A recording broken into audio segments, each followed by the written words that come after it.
পাতিছে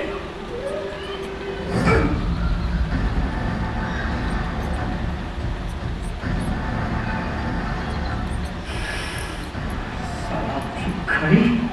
কোন নাখাওঁ হয়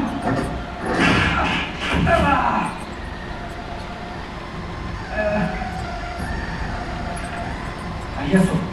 চাই লওক টুকুৰা আহি আছো এতিয়া কি হ'ব এতিয়া সিহঁতে দিগদাৰ কৰে তই যা আমি ক'লৈ যাওঁ আমাৰ ঘৰে যায় ইহঁতেইতো আমাৰ মাষ্টৰ কোনোবা যদি ভিক্ষা নুখুজি পলাই যায় তাক ধৰি আনি মাৰে হাত কাটি দিয়ে চকু ফুটাই দিয়ে আছা মুখলে চাকিলা নাক লৈ আহিলে চেছ দাদা মই ছুটি দে মুখটো বোলে চিন্তাই হ'ব